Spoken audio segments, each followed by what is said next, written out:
Thank you very much, and thank you to the Japanese American National Museum for hosting us today. My name is Karen Umemoto, and I'm the director of the UCLA Asian American Studies Center and the Helen and Morgan Chu Chair. It's really my honor to moderate today's program, and really thanks to the labor of love among Mr. Inouye's family, particularly Kyoko Oda. Many of you know her as Nancy, but she's reclaiming her name, originally given to her by Tatsuo Inouye as Kyoko Oda, to celebrate who helped to bring all of this to fruition and to bring the publication to all of us today. And we celebrate the publication of this beautifully presented diary and the important history contained within its pages. As some of you may know, Tule Lake was unique among the 10 War Relocation Authority concentration camps that held 120,000 Japanese Americans forcibly removed from their West Coast homes during World War II. Located in Northern California, just a few miles south of the Oregon border, it began much like many other camps. But in the early months of 1943, the War Relocation Authority, which was the federal agency that ran the concentration camps, attempted to separate Japanese American inmates according to who they thought were loyal and those who they thought were disloyal through a infamous loyalty questionnaire, with those deemed loyal being encouraged to leave the camps for locations outside of the West Coast restricted area. The rest were segregated in a single camp. Tule Lake was selected to be that high security segregation center. Those deemed disloyal from all 9 other camps were transferred to Tule Lake, beginning in the fall of 1943. My father's 2 older brothers, my Uncle Sam and Uncle Ben, and their families were among them, transferred from Manzanar to Tule Lake. And my mother's family was among the group initially sent to Tule Lake and who also became renunciants. The story of Tule Lake as a segregation center represents one of the darkest moments in one of the darkest chapters of American history. Some 18,000 Japanese Americans were suddenly transformed into comic book villains, a characterization that was accepted not only by those on the outside, but by many Japanese Americans themselves. This arbitrary government action served to divide the Japanese American community in ways that continue in some ways to this day. The government saw fit at one point to declare martial law at Tule Lake and create a stockade, a prison within a prison, where inmates seen as dissidents or troublemakers were held under miserable conditions and for mysterious reasons. Tatsuo Inouye's diary provides a unique first-person account by one of those prisoners, and he was one of among probably around 400 prisoners who at some point in time spent time in that stockade. The diary written by Mr. Inouye, also known by many as Inouye Sensei, a judo master, and translated into English, is significant for many reasons, and let me just highlight 2 here. For one, it's a continuation of a welcome trend we've seen in the last couple of decades, in which Issei accounts of the incarceration have been added to the English language historical record as a counterpoint to the dominant Nisei-centered narratives. The second is that this work helps to broaden our understanding of Tule Lake in a way that I hope can heal some of the rifts in our community. Tule Lake inmates, like my uncles and aunt, have been misunderstood and mischaracterized, both within and outside of the Japanese American community.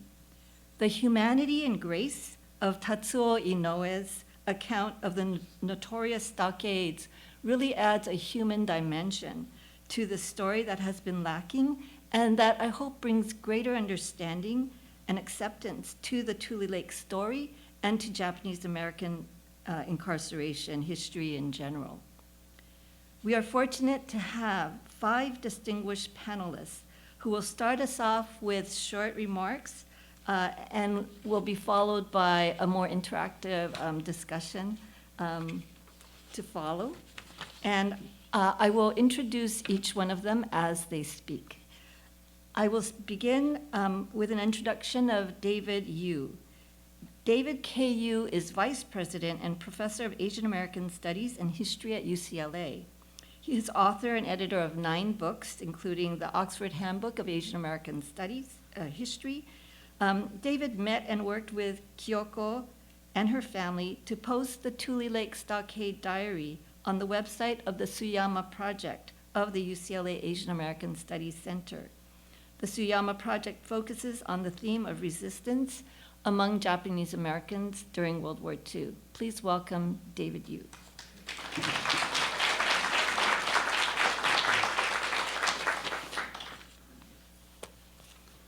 Thank you, Karen, and I want to thank all the organizers who really made today's event possible, and to thank those who've come in person and online.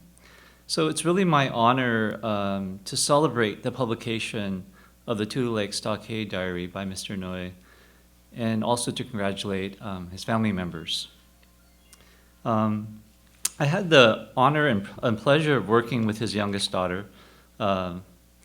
I guess I knew it was Nancy, but Kyoko Oda, and the Tsuyama Project at the UCLA Asian American Studies Center. And I was actually going back through some of our older emails, thinking about all the back and forth. And it was really a chance where when you brought that to us, an opportunity to be able to give people who had like online access a chance to read the diary. And it is still there. I think that was the first iteration. But it's really wonderful that it can also be published as a book. And just to put a little plug in for the Tsuyama Project at UCLA, it was really made possible by an anonymous donor who was a veteran, but who really felt strongly that the resistors didn't get a fair kind of shake, and so wanted to kind of support that process of recovering some of that history. And so we kind of launched that project as an opportunity to try to put things onto the website that would be easily accessible to anybody who had internet access. And it took really a whole team of us to really work on this, including my colleague and friend, the late Lane Hirabayashi, who was on faculty at UCLA. But also for the diary itself, it took a lot of work. Obviously, Kyoko did the lion's share's work, but also working with Professor Izumi in Japan. I'd like to also mention Martha Nakagawa, who did some editing, and also Tam Win, who was our person who helped do a lot of the website work. So I think that project is really something that I feel very thankful to have been part of, and it still continues, although it's kind of ebbed and flowed a little bit. But one of the things that I've done over the years, I've taught Asian American history for many years, throughout my career. And what I do every time that I teach that class is that I have students write a small kind of in a family history.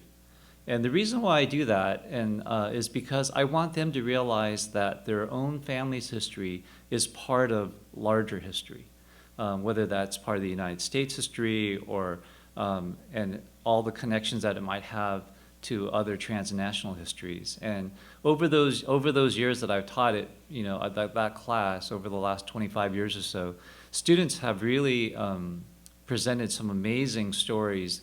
And through that process, so often what the students tell me is that they didn't realize that their family's histories, first of all, some of them never heard those stories before. And that it gave an opportunity for them to actually interview their parents and maybe their grandparents, aunts and uncles, and those kinds of things. And it reminds me of when I was working on my first book, which is my dissertation, in which I actually interviewed quite a few Nisei who grew up in the pre-war. And for a lot of those oral histories, I remember them telling me that they had not shared those stories for a very long time. And so I think that that's really important, that these histories are part of these larger histories, and to think about that. So what I had the pleasure of doing these past couple of weeks was rereading the diary, and I hadn't done that for a while, because I think we posted the diary online about 3 years ago, roughly, and so it was really wonderful to read it in the book that you so graciously sent to me. But I also was really moved by the photos and the artwork and everything else that's contained in the book. And so I know that I only have a couple minutes left, but I just wanted to focus on two things, on what could have been very many topics. One is the full range of humanity that comes through in the diary.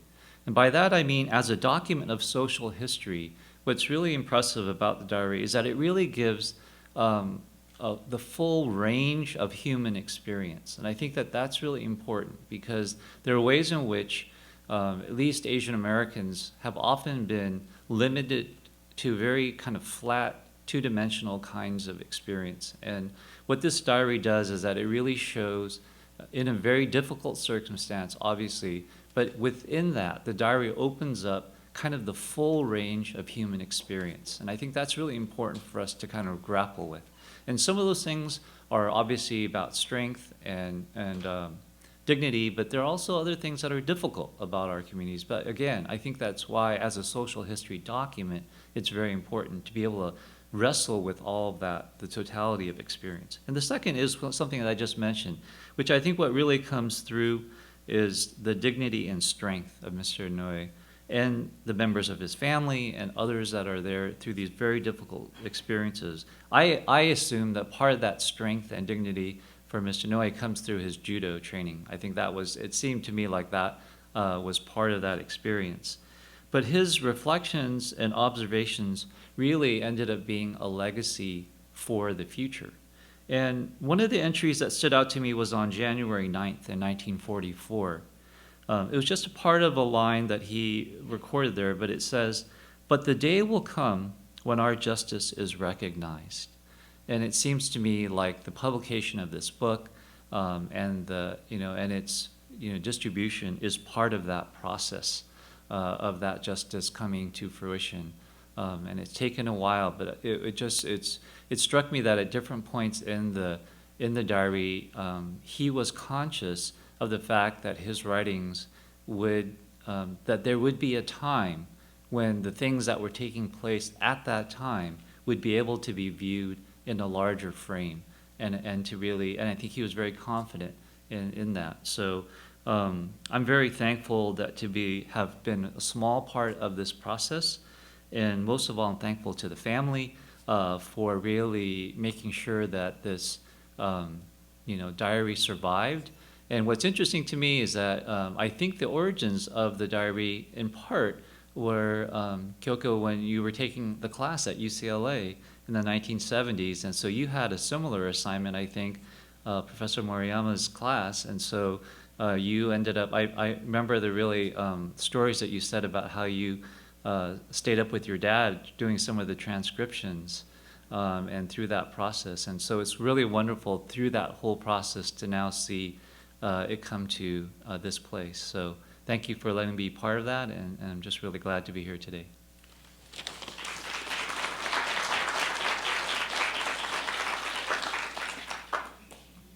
Thank you, David.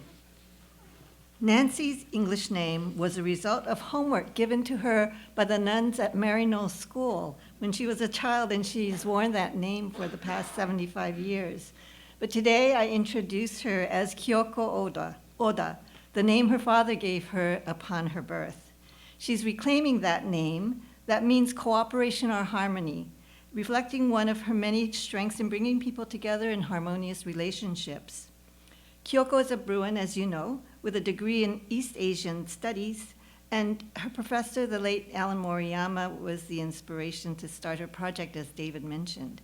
She was an LA USD elementary school teacher and then principal for 32 years. And she has brought us all together today upon the publication of her father's diary. Through her labor of love and determination, she and her sister Masako brought people together to get the diary translated to share with the world. Her love for her family, her community, and others all around her is something we all respect and admire. and we have seen her devotion throughout the many years she's been devoting to preserving the past, like with her work with the Tuna Canyon Detention Station, and to protest against the separation of children and their parents at the border, and to argue for reparations. So please welcome Kyoko Oda.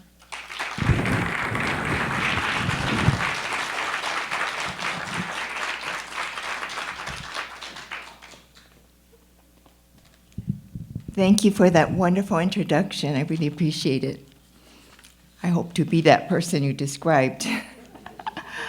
I'm really grateful to be here today, all the people that are part of the panel, and Professor Masumi Izumi have had a big hand in making this day possible. And if my father were alive today, he would thank Masumi-san for translating the diary, and to David Yoo for opening the door to the Suyama project, and to John Cremay and Robin Rout for designing this very enchanting book. My thanks to Ann Burles of the Japanese American National Museum, and to Joy Yamaguchi, and to Yuka, who I know through the Tuna Canyon Project, to Karen Umemoto of the UCLA Asian American Studies Center, and to Duncan Williams of the USC Shinso Ito Center for Religion. I have been looking forward to this day, and I will never forget this honor. My father wrote, the future is unknown and the world is in chaos, and she will bring harmony to the community and especially the family. And so it was written. So 50 years later, the diary has become a family project with my late sister Masako and her son Ernie, my son John and his wife Monique, and my niece Charlene, and my nephews Terry and Glenn, and my friend Sue Wong. You know, it is up to that generation to keep this story alive and keep this man's fun fight for justice from getting forgotten. It wasn't easy to persuade my father to share this diary, but I really wanted to know about our family's history. He was concerned, however, about the people in the diary whose behavior might bring shame to their family. Tatsuo stood close to 6 feet tall and had an athletic build honed by years of judo practice. He was a soft-spoken man who was philosophical but deeply committed to his purpose. He was never afraid of standing up for what he believed in. So, with the loyalty question that was issued in 1943, he was branded disloyal for answering no to question 27 and neutral to 28. He told me, "Do not see which way the wind blows and follow the crowd. Do what is right." And that has guided me most of my life, even when it was not convenient. He was ordered to Tule Lake Segregation Camp from Poston Concentration Camp on a long train ride with my mother and 2 sisters. On the night of November 13th, there were 1,000 troops in Tule Lake by the order of Raymond Best, the man in charge, who overreacted with military police force. A tank roared down the fire break during that night. Tatsuo was briskly arrested in front of his family. He had just begun organizing judo practice and had signed in at a negotiation committee meeting. People were arriving from the other 9 camps, and there was utter chaos. Tatsuo left Kumamoto at age 17 to start a new life, found happiness, then lost everything with the swipe of a president's pen who signed Executive Order 9066. At age 33, he found himself in a prison with 3 fences and 28 guard towers that was originally the home of the Modoc tribe. Tatsuo sensed that he was part of history and began to take notes on what he ate, how he was treated, and used his judo mentality to overcome the cold, the brutality, the deprivation, and the humiliation. He described what he saw and felt every day. So why was he arrested? He had asked the FBI the same question. It was amazing to me to compare the diary with the FBI documents to find how accurate his memory was, word for word. Tatsuo maintained his composure as the stockade imploded from time to time. He assured Yuriko, who was 27, that he was all right. He told her to use the money as needed and send paper and a book called Saikontan, written by a philosopher. In fact, he said at the end of the diary of this section that he finally began to understand what the philosopher was trying to tell him. He asked the guard to write in English to my mother that made it easier to pass censorship, and as a niece, her English was stronger than her Japanese. My mother and my sisters adjusted a little more each day with the kindness of the neighbors. My dad would say, "Please thank the Furuzawas and the Kariyas, since he was unable to take care of them himself." But all was not peaceful, for there were beatings with 2x4s, and people were getting sick with the flu that winter. And one Hawaiian painfully died because he could not get a transfusion. My father calmly wrote to Yuriko, "You have nothing to worry about concerning me. If our sacrifice makes camp life better, I'm satisfied." Dated December 9th. In contrast to his bravado, he also is very tender. He wrote, "Today is Sayuri's birthday. She is 8 years old. I think she will be lonely today. She will probably remember this a long time." Dated December 22nd. In fact, she never had a party because she was sick that day. As the year was ending, people sacrificed some of their own food to send food to the men in the stockade. He wrote that he would much rather have the food go to the family. But his deep love for his wife and daughters are expressed in the diary and the 33 letters. Soon, the idea of a nonviolent hunger strike was bubbling. Tatsuo wrote that this is the first time in my life that I spent New Year's like this, but money cannot buy this kind of experience. During that Pacific Northwest winter, the men in the stockade had shaved their heads in protest, but Tatsuo thought it was too cold, as they were made to stand in the snow for 2 hours. But when the hunger strike began to fail, he thought that the Japanese army abroad was suffering much more than they. So he shaved his head. In shame, he wrote, if only they could have lasted one more day. Although he was mistreated, he believed in America. He believed that America would not let him die. My late sister was an artist who was a free spirit, but deep inside she had been carrying the trauma of the camps for 70 years.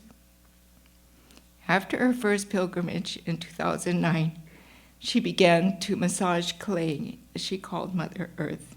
She began recreating the guard towers that she had seen as a 4-year-old, including the hopeless, desolate faces that she saw.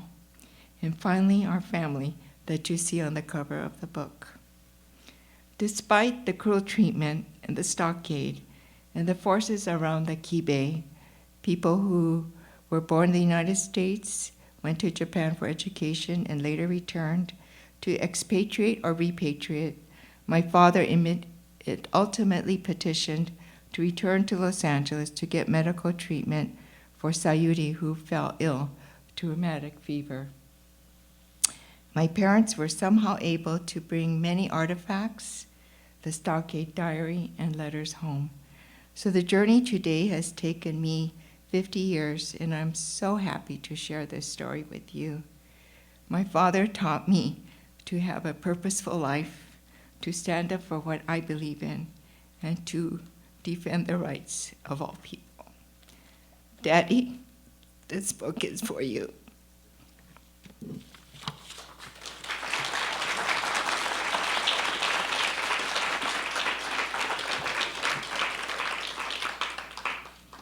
Thank you, Kyoko.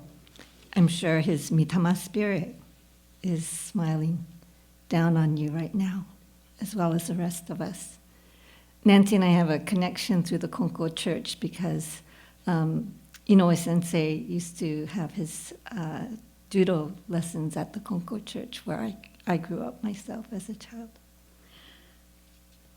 The next speaker we have comes to us via internet from Japan.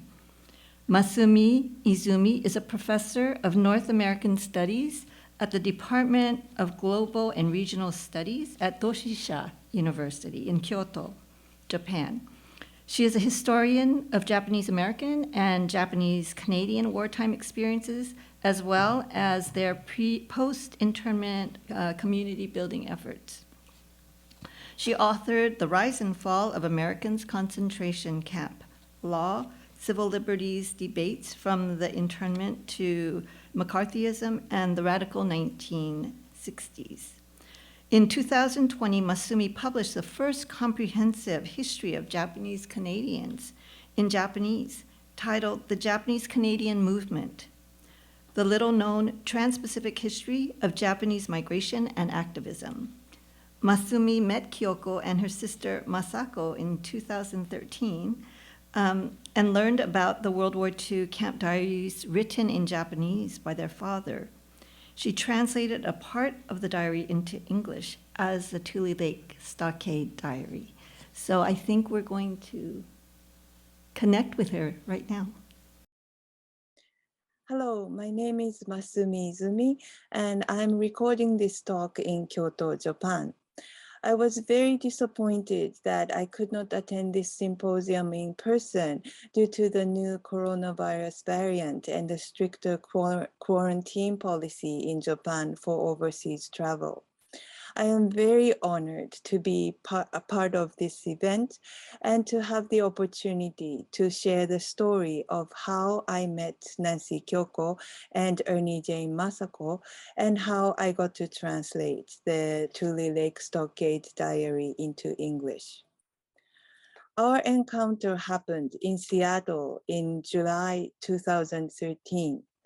The Japanese American National Museum sponsored an international conference to celebrate the 25th anniversary of the redress settlement. I was invited to the conference to explain the history of Japanese-Canadian wartime uprooting for the Japanese-speaking audience from the local Seattle community.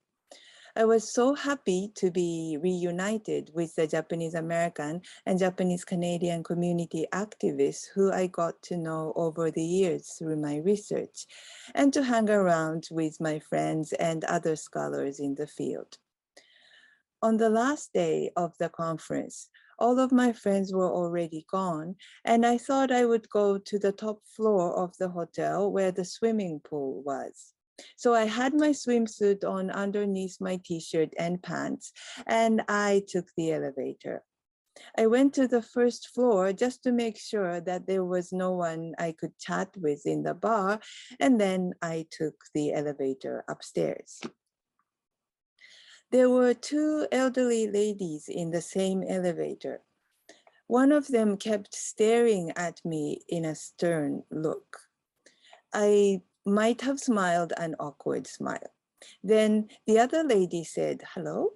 And somehow during that less than a minute elevator trip, she convinced me to come to their room for a couple of minutes before I went swimming. Although I usually do not visit a stranger's hotel room by myself, I noticed the Tule Lake badges that they had on their name tags. And in any case, I did go to their room. The lady who stared at me was Masako-san, and the lady who said hello was her younger sister, Nancy Kyoko-san. They told me that their father, Tatsuo Ryusei Inouye, had kept a diary in Japanese when he was detained in the Tule Lake Stockade. They thought it was important that his story was told in public. I realized that in order to understand the content of the diary, they needed someone who could read handwritten Japanese and also knew enough about the history of Japanese Americans and the Tule Lake Segregation Center. Since I was flying back to Japan the following day, I asked them to make a PDF digital copy of the diary pages after they go home to LA and send the files to me so that I could take a look at the pages to see if the diary was intelligible. The next morning, I had breakfast with Nancy Kyoko, Masako, and Hiroshi Shimizu before I left for the airport. Needless to say, I never made it to the swimming pool the night before. It turned out that the diary was written very neatly so that except for a few pages, a few parts, we could read most of the kanji, the Chinese characters. The entire diary started with the Inoue family traveling from the Poston War Relocation Center to Tule Lake in October 1943 and continued after Mr. Inoue was released from the stockade. We decided to concentrate on the translation of the entries he kept in the stockade between November 13, 1943 and February 14, 1944. I hired 2 research assistants to transcribe the diary, and I translated the text into English. What struck me as I read his diary was his integrity as a person, despite the physical dislocation he experienced many times since he was born. The answers he gave to the loyalty questions, no for his willingness to serve in the US military, and neutral for his allegiance to the United States, in my view, showed his refusal of being pushed into any boxes which were called state.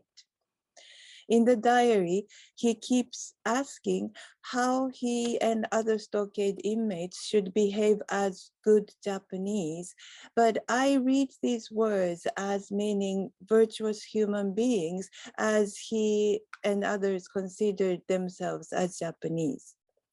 At the most destitute situation during the hunger strike, his mind goes to the battlefields in the Pacific, and his heart goes to his family.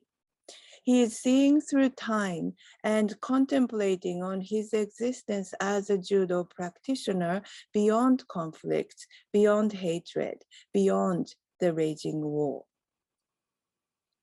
The whole transcription and translation process took a couple of years, as both my assistants and I were doing this on top of our regular professional tasks.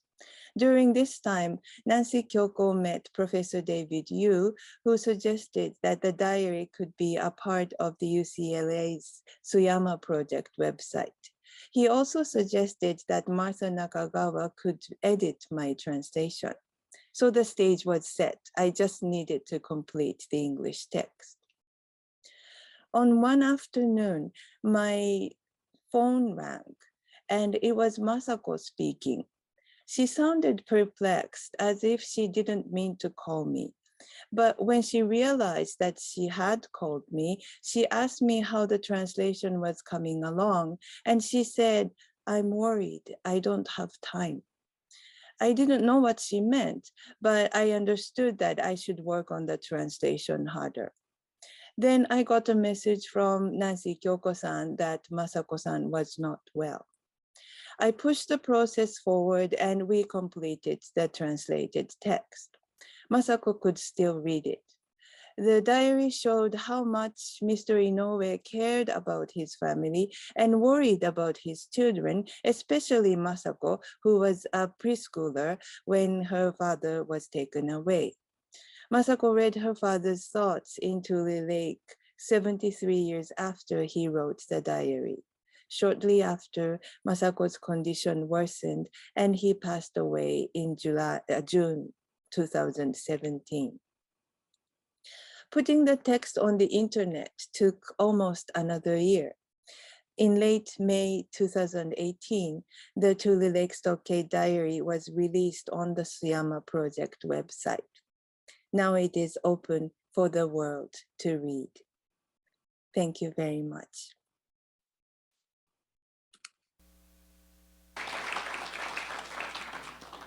Thank you, and I believe Masami will join us live for the Q&A.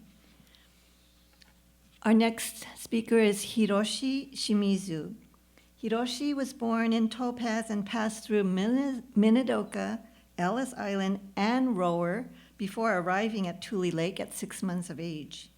After his parents spent a tumultuous 2.5 years at Tule Lake, where they renounced their U.S. citizenship and were refused release back into America, the family, which now included a younger sister, was sent for continued incarceration 6 months after the end of the war with Japan, and sent to the last remaining concentration camp at Crystal City, Texas, where they were held for 2 years after the war officially ended. In 1996, Hiroshi became a member of the Tule Lake Committee and became the chairman of the Tule Lake Pilgrimage Planning Committee in 2004. In 2006, he also became president of the Tule Lake Committee Board of Directors, and he's currently co-chairman of the Crystal City Pilgrimage Planning Committee and president of the board of the Japanese American National Library. His father was in the stockade at the same time as Mr. Tatsuo Inoue. Please welcome Hiroshi Shimizu.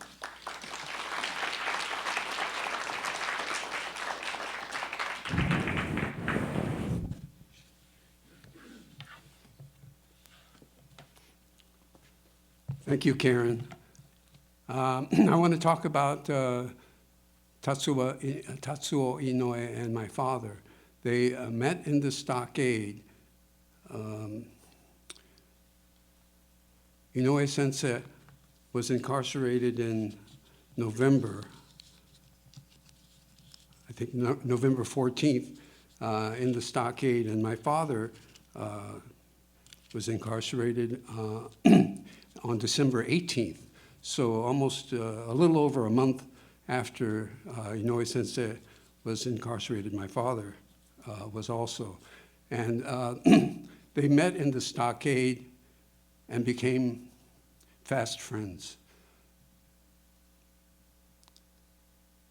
They had many philosophical discussions in the stockade and realized that they had the same mental point of view about many things, especially being Japanese. And they were released on the same day in February, on February 14th of 1944. After that, I think Inoue Sensei visited our barrack apartment many times, and that's where I gained my affection for him. I don't remember specific instances of him at Tule Lake, but in 1947, when we were released from Crystal City, our first stop was at the Inoue House in LA, and we stayed there for, I don't know, a week or two maybe. And what I remember about that was that I had this enormous affection for Inoue Sensei, but no real memory references to him. But it was such an important event in my life that I have, at from 4.5 years old, I have many memories of the time.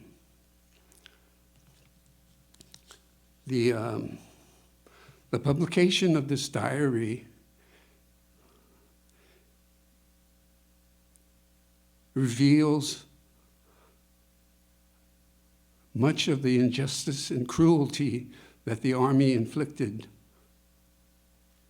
on the incarcerated prisoners at Tule Lake. And if it wasn't for this book, we would not know about it.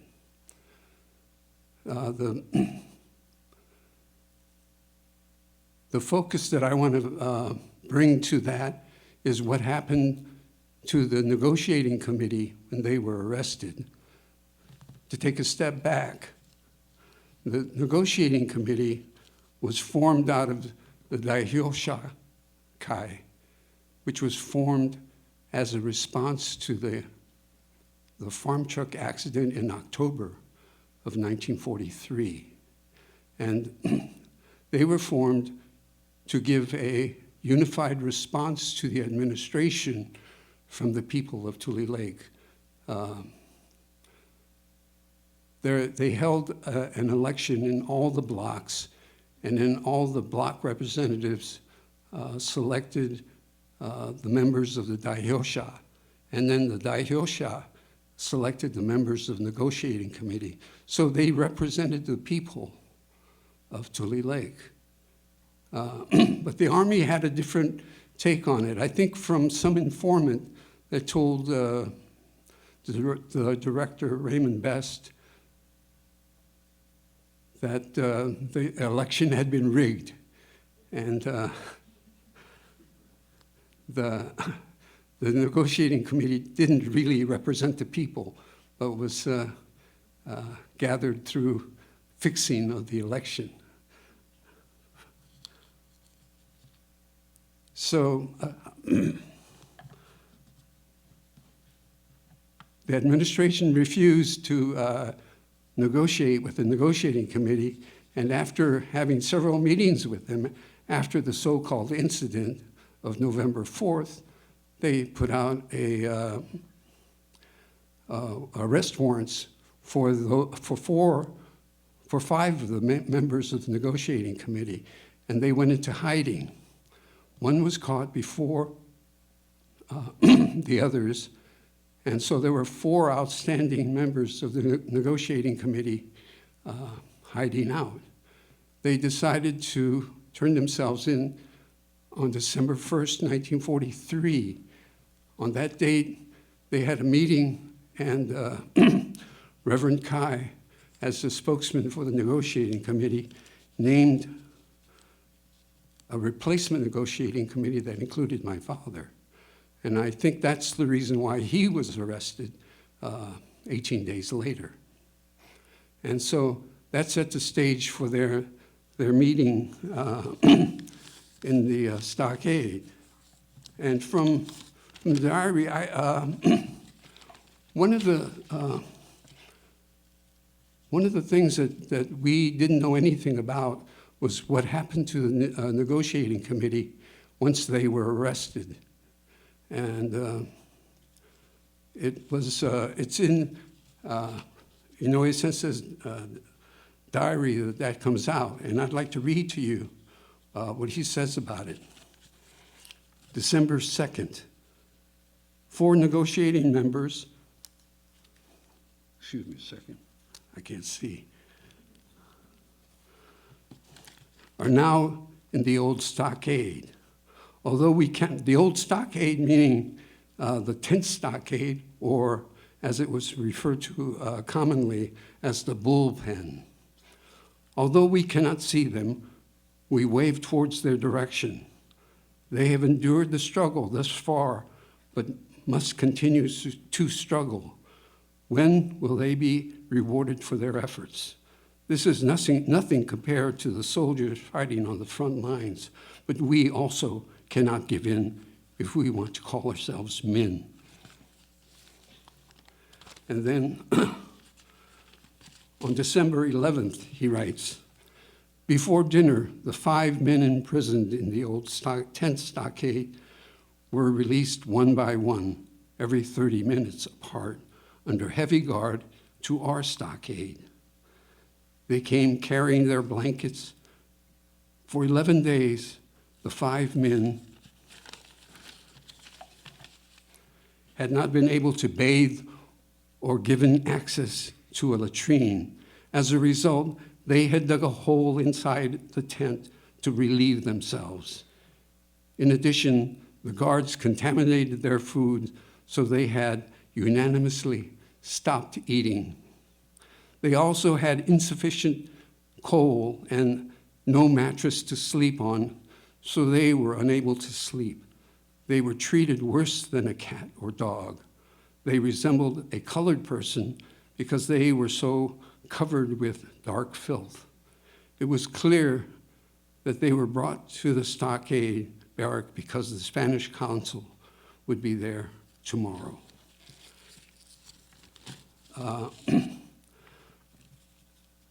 I would like to say that that was probably the worst treatment accorded any of the Japanese incarcerated during the war. And in a sense, they were like the generals of the opposing forces and should have been treated with a little more respect, but they were treated with the least respect possible. And that was what the government was about and reflected in how they treated everyone at Tule Lake. I think the focus on that gives you an example of what the Army was really about, and with the administration condoning that action. That's what I would like to say about Tatsuo Inouye's diary. Thank you.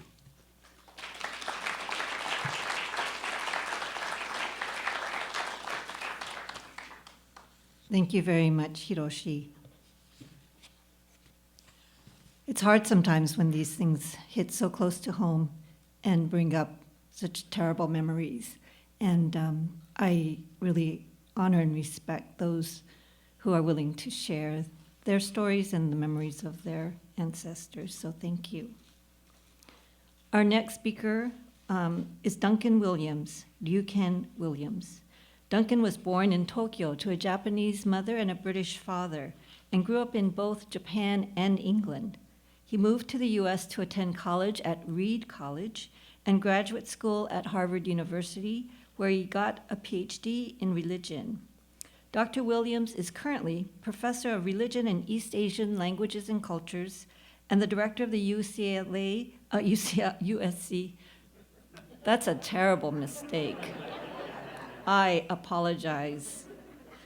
But Bruins and Trojans are both in my family, so it does not meant as a with any disrespect. He is the former chair of USC's School of Religion. He's an accomplished scholar and author, and his latest book has won several awards. It's called American Sutra, A Story of Faith and Freedom in the Second World War. In 2011, he received many well-deserved recognition, or he has received many well-deserved recognitions, and in 2011, he received a commendation from the Japanese government for deepening the mutual understanding between the peoples of Japan and the US. He was an early supporter of the effort to remember and memorialize Tuna Canyon and translated Daisho Tana's diary of his time at Tuna Canyon Detention Center. With his academic expertise and his spiritual training, he brings together past injustices and with our present conditions so that we can all heal and work together. Please welcome Duncan Williams.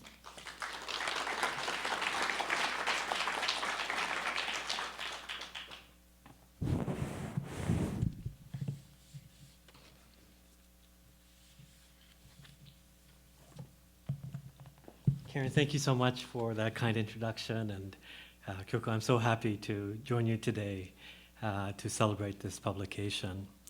You know, when we do these new book kind of launches and we're asked to reflect on its significance as a book, one of the bad parts about going last is that, especially in a distinguished panel like the people you just heard, is that I was listening to like, okay, somebody's talked about why it's important to translate Japanese language material to get the perspective of Issei and Kibei, you know, and other people have talked about the importance of Tuna Canyon in the World War II confinement sites history, or I think David referred, you know, about the daily life aspects of this diary. It's amazing accounting of everything from like healthcare situations on the ground, food, gambling in camp, the politics of camp, resistance, you know, all of that. So check. We know why it's significant. And I was like, we didn't plan on who would say what.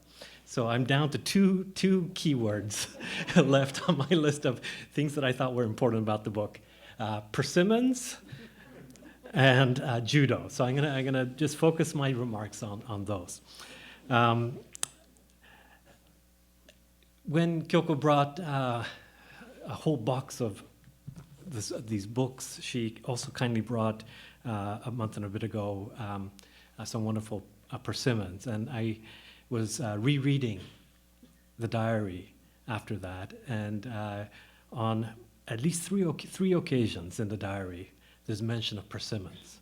A couple of times early on, somebody that he doesn't even know, I think a gentleman from Rower, kind of sends gifts of food into the camp, into the stockade, and he talks so lovingly about this bag of persimmons that he's able to share with others.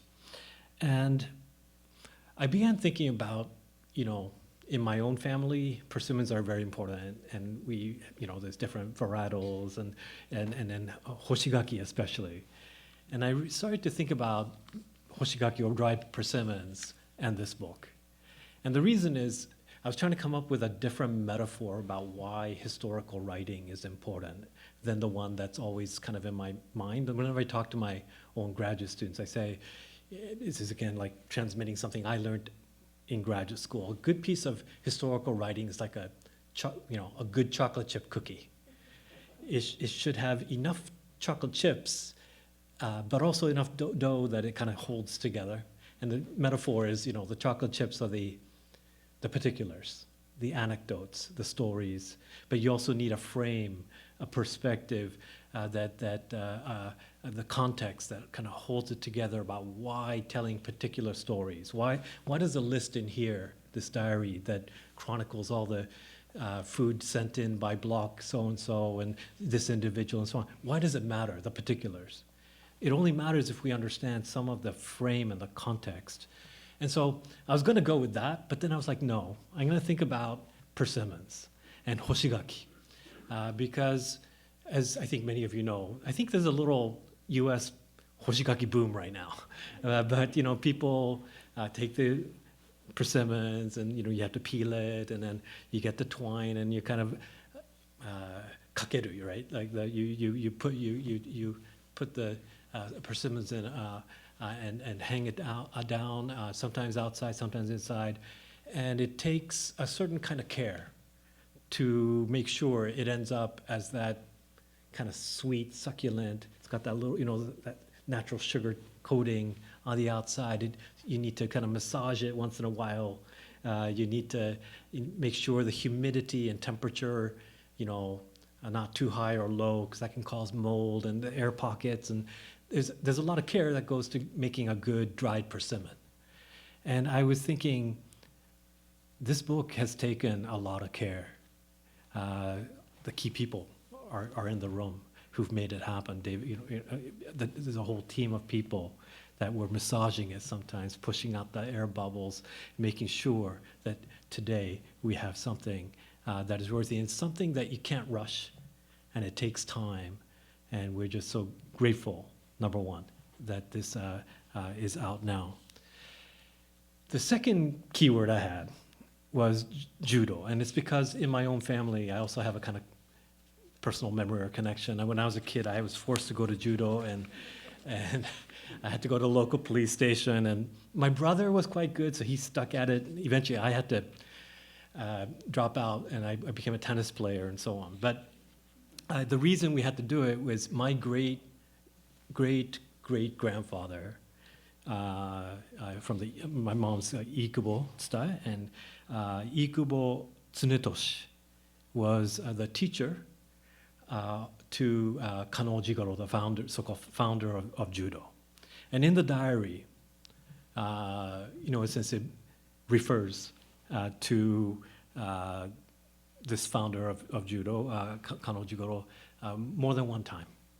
One of the most important times he refers to him is when he's being interrogated by the FBI, and he says, when he's being questioned and put under question about like what kind of politics and negotiating committee and how are you involved, and he gives this particular. He talks about Master Kano, and about this incident from Master Kano's own life, in which the founder of judo was, invited to join the government, the Japanese, national government, as the Minister of Education, but refused, and said, "I just want to humbly go on teaching judo."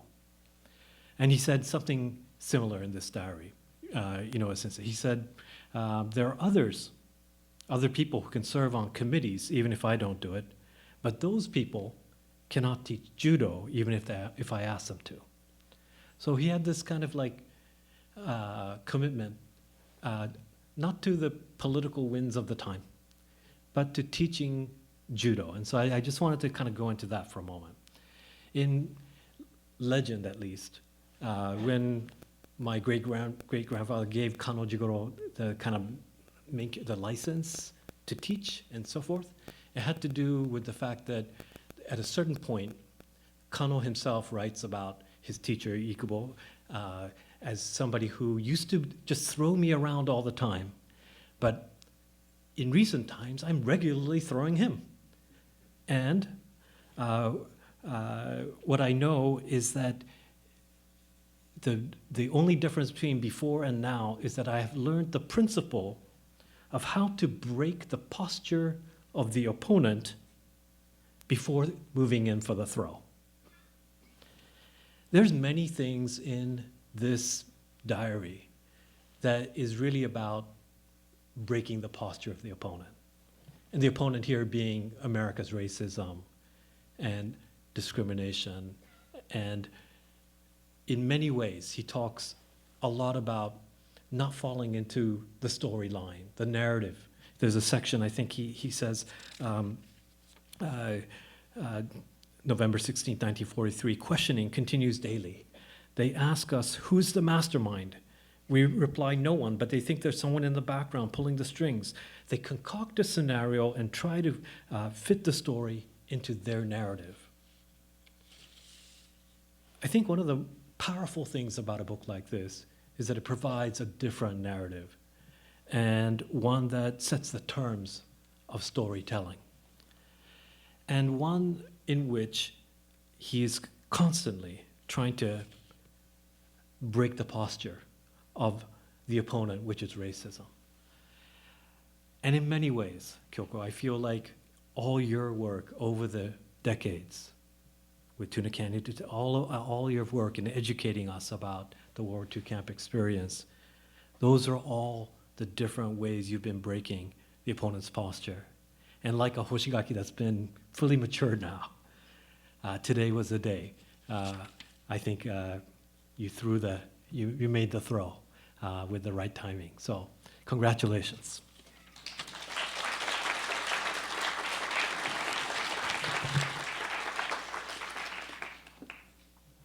Thank you very much, Duncan. We'd like to break into question and answer, so could I ask all the panelists to come up and take a seat in the front? Sorry, I should have said that earlier, Duncan. So you'll see in a minute on the screen here a phone number. We're really trying to take all precautions to stay safe, so we're not going to pass around a mic. But if you have a phone, you could text your question to this number.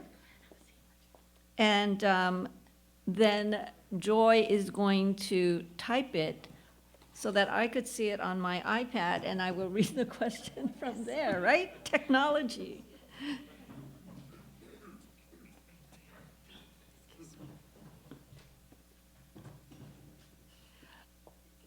As people are getting their seats, let me read one of the comments that has come in from Frank Abe. I assume he's doing this from Seattle. Masumi, that's an important point you make about how someone like Mr. Inoue defined how to be a quote-unquote good Japanese, as meaning how to be a virtuous human being. Thank you.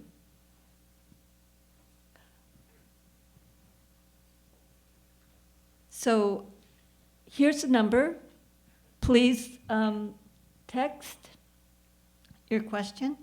And in the meantime, let me give maybe Nancy a few minutes to just kind of give a kind of reaction to all the things that were said by the panelists. If you don't mind, Nancy, to just get us started in discussion.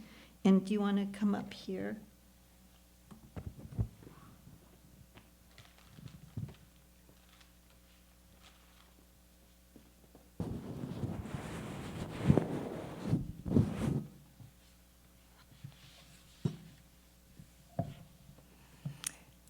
Well, first of all, this is like filler time, so I hope those of you out there with good questions will rescue me.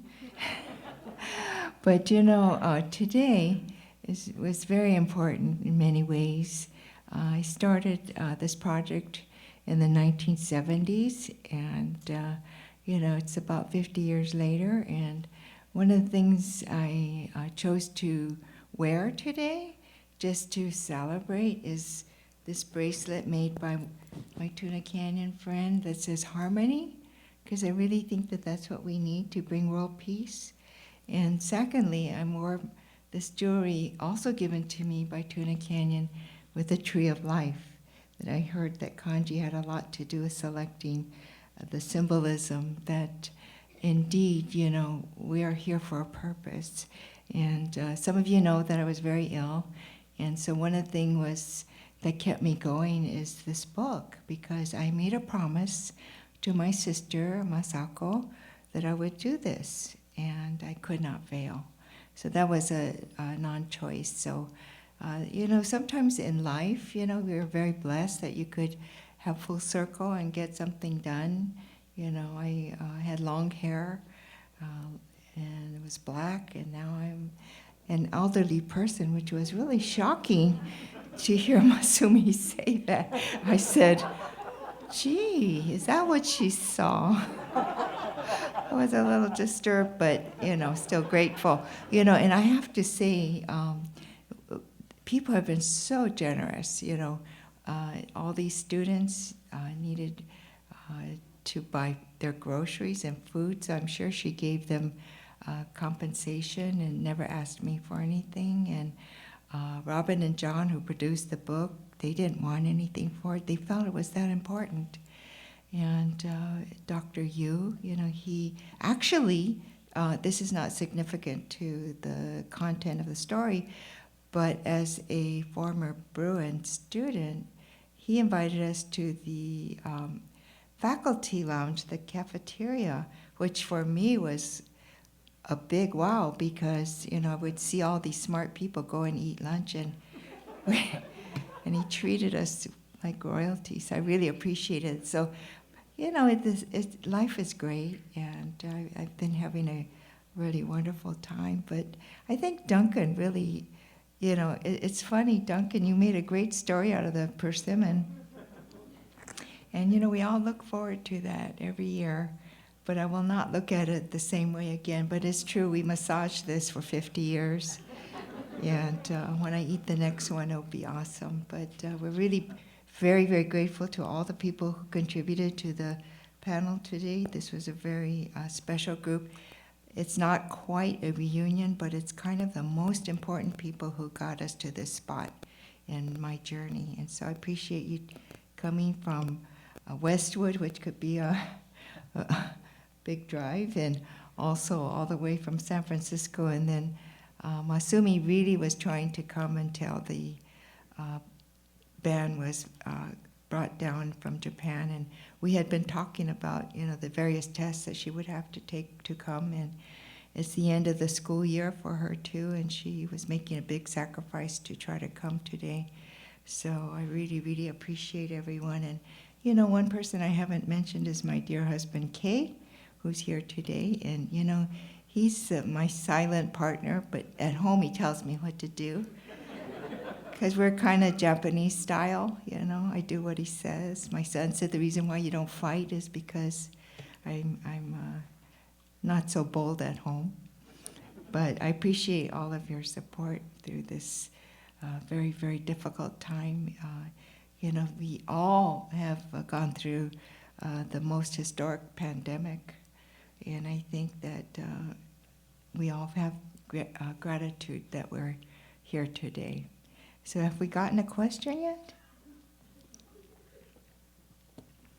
I want you to know I brought a picture of my daddy just to give me confidence. He's,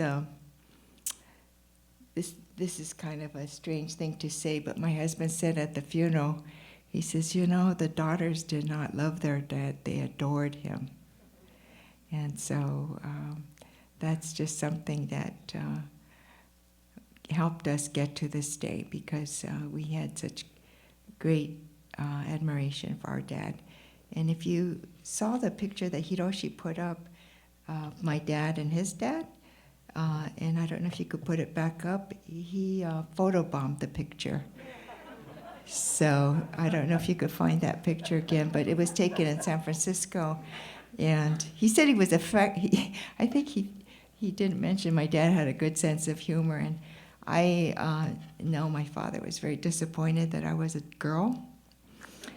So I've worked really hard to make it up to him, because having 3 daughters when you're a judo sensei, is unfortunate. But I did get a black belt and worked very hard at that. And I think, that's what we do. We're always adjusting, modifying, trying to make life beautiful. Questions? Yeah. All right. For you, mainly. Oh. Thank you very much for your questions, and many of them are for Nancy. So let me have her just stay up here, if that's okay, for the first set of questions. One comes from Mas Moria, and it says, what was the most important moment or reference in making and translating the diary? That's a very difficult question, because I would be surprised all the time. So when you say, what was the moment, I kind of think there was a difficult moment, which, because I'm a girl child, that I don't really understand the man's world. And I had to really mature. Let's say I'm doing this 50 years ago, I was very much a different person. So in terms of the important moments, it's like I'm constantly surprised about it. But I think one thing my father said to me when I talked to him about the poetry, he says, you think I don't think like that? That I would think he's a gardener with no education. I said, no, I didn't think that, Dad. I don't mean to say anything like that. But, he always was writing. He was always thinking. He was always reading. And anyway, I didn't mean to make him upset, but, I was always amazed with his vocabulary. Just a follow-up question from Mas, kind of in that vein. He was wondering if there are any morals or aspects of his character that may not have been recorded in the book that you feel is important to share. I think the most important thing is loyalty. Loyalty to your family, loyalty to your country, and loyalty to the earth. right now we are facing a lot of global warming and things like that, and I think that it's important for us to think about loyalty. And I think when Allegiance came out, the musical, my mother told us that she cried when they did the Pledge of Allegiance every morning in camp.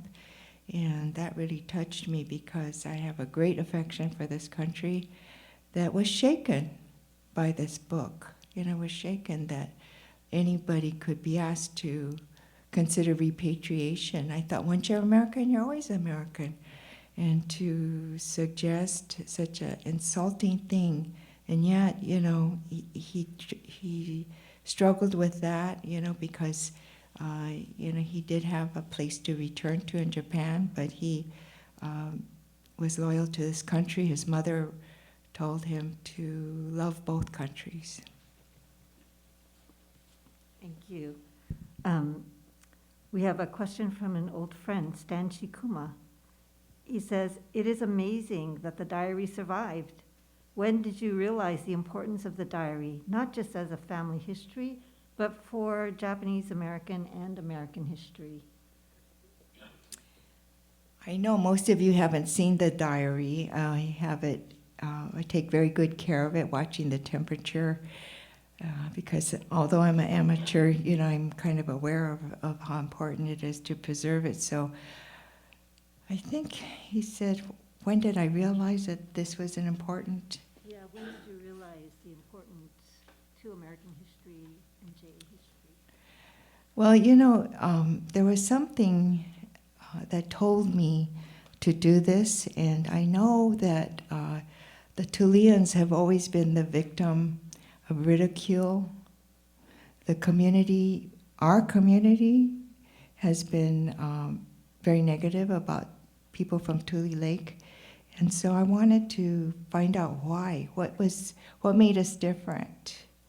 What was the problem? Because we're supposed to be one family, and even I was at a basketball game, and I always ask people what camp they're from or their family was from, and then I said Tule Lake, and they sneered, and I thought, oh, this is very serious. So that probably motivated me because I wanted to find out why. Another person asked, Kyoko, did your father ever mention anything having to do with having to hide the pages he was writing from the guards?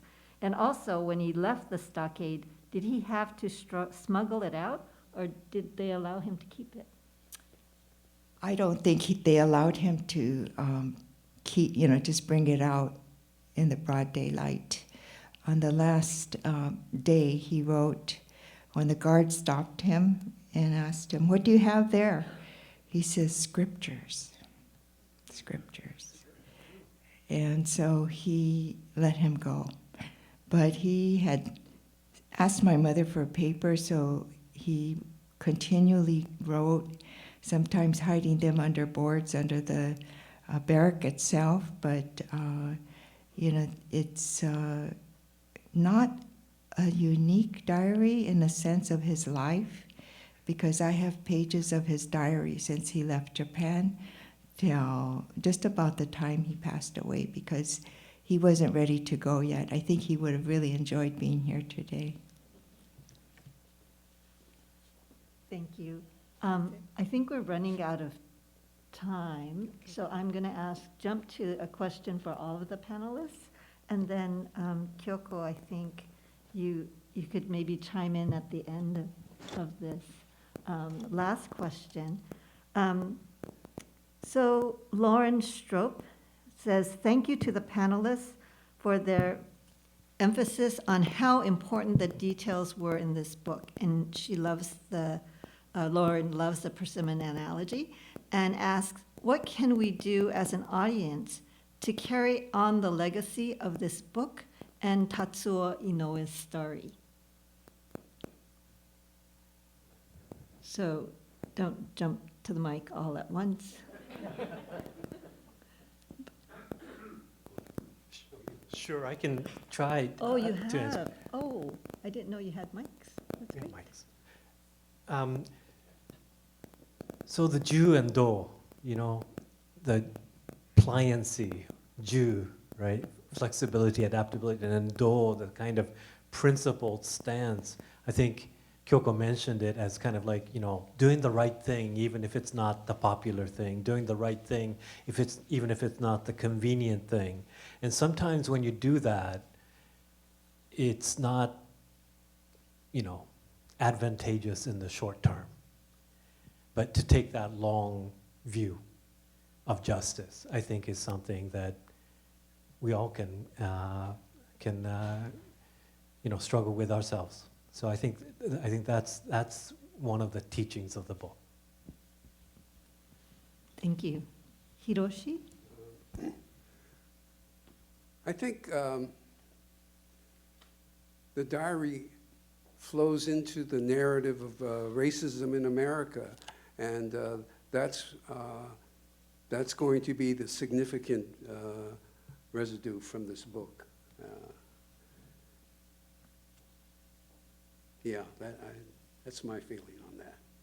Thank you. Two things come to mind for me. One is that when we started the Suyama project, it was because we realized that many of the folks who were directly connected to the camps were passing very quickly, and that, of course, has continued. And so one of the things that we wanted to try to do was to make sure that for folks who had those connections, especially for their children and grandchildren, to try to make sure to recover as many documents and photos and other things like that were possible, so that we could actually, like the diary, which is, I know that's probably not the only diary, but it's one of the ones that really has survived. And so as we know with so many of our communities, so much is lost because we don't know what happened to the documents as people move and as life changes. So I think that's one of the things that can really happen. And I think this is the diary here in the publication is one example of that. And I guess the other thing is just really, as I was relating it about my class, or the classes that I've taught in the past, is really to think about not only how your own family history is linked to the larger narrative history, but also how this story, for example, is linked to things that are going on today. So that it's not just simply like a relic of the past, but I think, as others have mentioned, is directly connected to the present and to the future. So the context may have changed, but a lot of those similar issues and themes are still with us. Thank you. Last word, Nancy? Or Kyoko? It's okay. Let me end this panel with a quote from page 44 of the diary, when he's getting interrogated by the FBI, and there's several kind of sections where he recants the interrogation, and you could tell that the FBI agent is kind of trying to figure out how he might be implicated in the kind of suspected anti-Japanese activity. Inouye Sensei says to the FBI agent, "I want to believe that goodness exists in this country. I want to believe that there are people with good judgment who believe in justice and the democratic principles. I want to appeal to such people, to let them know the miserable conditions the Japanese are experiencing here. I want to appeal to them as a member of the human race." I think this captures much of the spirit, don't you think, of Mr. Inouye, and I think that spirit lives on. And I think in response to the last question asked about what role do we play in carrying on the legacy, I think many of us here and many of us on the web stream are active or are trying to do our best in any way we can, and in many ways, to address some of the injustices that we see today. And I think that's probably the best thing we can do to honor Mr. Inouye and the many others who sacrificed during this time of history. So with that, I just want to thank the panelists for their participation and thank Kyoko Oda and the Inouye family for keeping this really, really important chapter of history alive for those of us to learn from. And with that, let me return the mic to Joy Yamaguchi, who will close out the program. Thank you. Could we give the panelists a hand?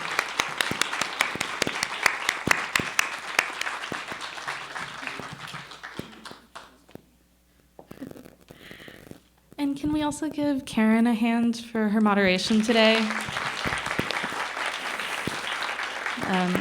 Thank you so much to everyone, all of our panelists, all of our speakers. I know we could have this conversation for so long, but we want to invite you to join us for a small reception outside. We're still finishing setting up, but there is some food courtesy of Kyoko and the UCLA Asian American Studies Center. So please join us for that. And thank you so much. As Anne mentioned, this story is so important to us here at JANM, and we're really grateful that we were able to host this conversation. And I hope that you take a chance to purchase a book out in the lobby and read through this amazing story yourself and really just take it in and share the story as well with those around you. And thank you so much to our online audience as well from all around the world. We really appreciate you taking time, everyone here and around the world this afternoon. So with that, can you join me in one more round of applause for all of our speakers and our moderator in this conversation today?